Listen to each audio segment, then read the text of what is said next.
Bab 21 Kunci sahabatku. Setelah berkeliling rumahnya, aku merasa sedikit kecewa. Bahkan tidak ada sepasang skamul pria di tempatnya. Aku curiga dia sudah membereskannya karena dia membutuhkan waktu 2 jam untuk datang dan menjemput kami untuk menyembunyikan bukti apapun. Aku pikir dia sudah memikirkan semuanya. Ini adalah waktu yang cukup baginya Ivana menyiapkan beberapa camilan untuk Ava. Mungkin karena dia merasakan betapa perhatiannya aku. Dia kemudian menyalakan TV, memutar kartun, dan duduk di sampingku. Segera setelah itu, dia mulai mengamatiku, membuat aku merasa tidak nyaman. Kemudian, dia menepuk tanganku sambil berkata, "Keluarkan." Jantungku berdebar kencang, dan aku mengkamungnya dengan sikap defensif sambil menarik tanganku. "Keluarkan apa?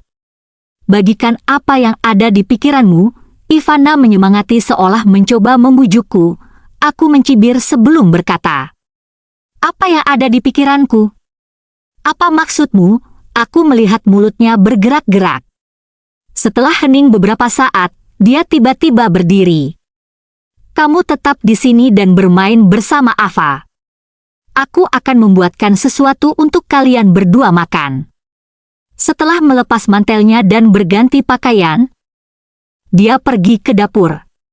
Aku duduk bersama putriku dengan linglung dan menatap layar besar, merenungkan apakah pikiranku sedang menuju ke arah yang benar. Tiba-tiba, teleponnya berdering, dan kesadaranku langsung meningkat.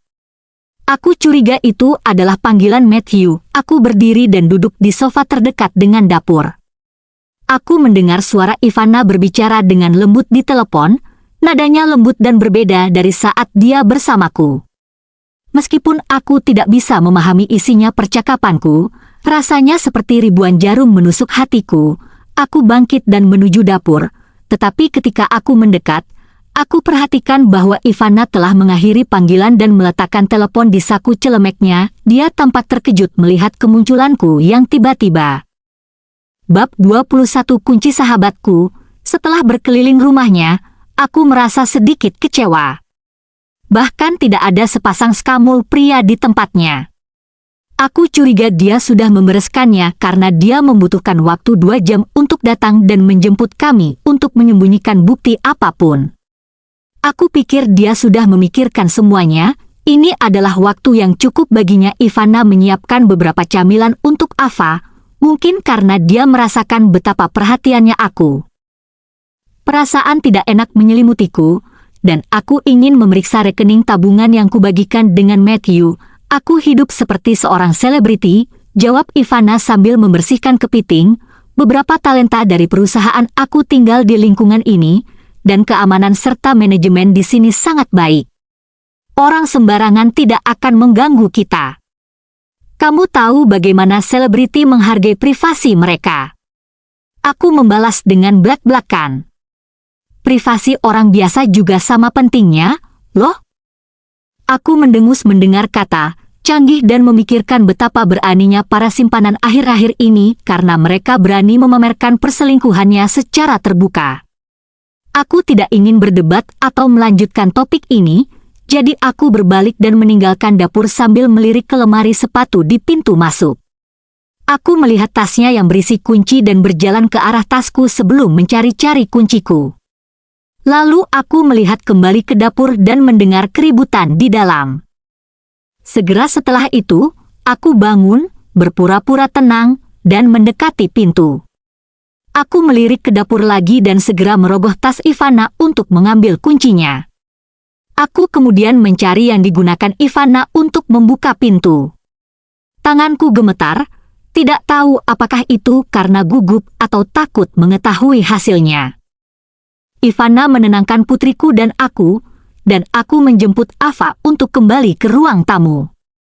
Aku hanya ingin untuk mengetahui apa yang diketahui Ivana dan apa yang dia sembunyikan dariku.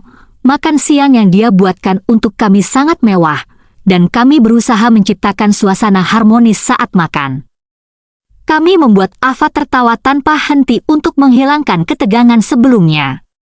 Ava menjadi bersemangat dan berlari mengelilingi rumah sementara aku terus menangis, Setelah Ava makan sampai kenyang dan kelelahan karena berlari, dia akhirnya mulai merasakannya lelah. Ivana memeluknya dan bertanya, "Apakah kamu ingin tidur siang di sini? Kamu bisa tidur di ranjang besarku." Ava menatapku dan bersorak ketika aku mengangguk sambil tersenyum. Ivana membawa kami ke kamar, dan aku berbaring bersama Ava sambil memelukku. Rumah besar Bibi Ivana adalah luar biasa, hampir menangis mendengar kata-kata putri. Memeluknya erat dan dengan tegas berjanji, akan memberi kamu yang besar rumah seperti ini juga. Benar-benar? Dia bertanya dengan naif. Ya, tentu saja. Kataku tegas, sambil mengatupkan gigiku sesudahnya. Segera setelah itu, matanya terpejam, dan dia tertidur. Wajah tidurnya begitu cantik hingga membuat hatiku luluh, tapi bibirnya masih sedikit bengkak. Aku menutupinya, menciumnya dengan lembut, dan diam-diam bangkit. Lalu aku meninggalkan kamar dan melihat Ivana menyeruput minuman merah anggur di ruang tamu. Matanya mengikuti setiap kamunganku darinya. Bergerak sampai aku duduk, dia menuangkan segelas untukku, dan kami mendentingkan gelas dalam keheningan. Keduanya menenggak anggur menjadi satu. Kau mulai, kami berbicara secara bersamaan. Kemudian, kami tersenyum satu sama lain dan berpikir mungkin kami terlalu mengenal satu sama lain. Orang pertama yang istirahat keheningan dan langsung ke pokok permasalahan. Tahukah kamu bahwa Matthew curang? Aku tahu. Sudah kubilang aku melihatnya beberapa hari yang lalu, kan? Ivana berterus terang kali ini. Ivana menenangkan putriku dan aku menjemput Ava untuk kembali ke ruang tamu. Aku hanya ingin untuk mengetahui apa yang diketahui Ivana dan apa yang dia sembunyikan dariku. Makan siang yang dia buatkan untuk kami sangat mewah, dan kami berusaha menciptakan suasana harmonis saat makan. Kami membuat Ava tertawa tanpa henti untuk menghilangkan ketegangan sebelumnya. Ava menjadi bersemangat dan berlari mengelilingi rumah sementara aku terus menangis.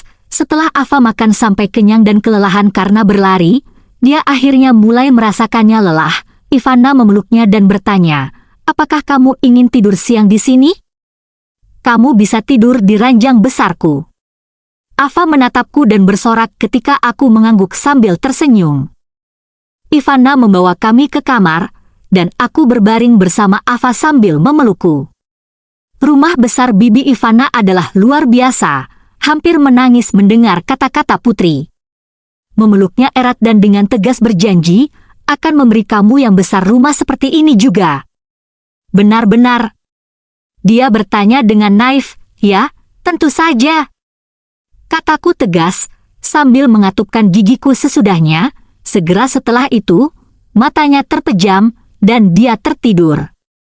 Wajah tidurnya begitu cantik hingga membuat hatiku luluh, tapi bibirnya masih sedikit bengkak. Aku menutupinya, menciumnya dengan lembut, dan diam-diam bangkit. Lalu aku meninggalkan kamar dan melihat Ivana menyeruput minuman merah anggur di ruang tamu. Matanya mengikuti setiap kamunganku darinya. Bergerak sampai aku duduk, dia menuangkan segelas untukku, dan kami mendentingkan gelas dalam keheningan. Keduanya menenggak anggur menjadi satu. Kau mulai, kami berbicara secara bersamaan. Kemudian, kami tersenyum satu sama lain dan berpikir mungkin kami terlalu mengenal satu sama lain. Orang pertama yang istirahat keheningan dan langsung ke pokok permasalahan. Tahukah kamu bahwa Matthew curang? Aku tahu. Sudah kubilang aku melihatnya beberapa hari yang lalu, kan? Ivana berterus terang kali ini. Dia tiba-tiba pergi, dan bahkan meminta seseorang untuk memeriksa rekaman hari itu. Takut melakukan kesalahan. Setelah mendengar itu, aku memejamkan mata sebentar sambil air mata mengalir di wajahku.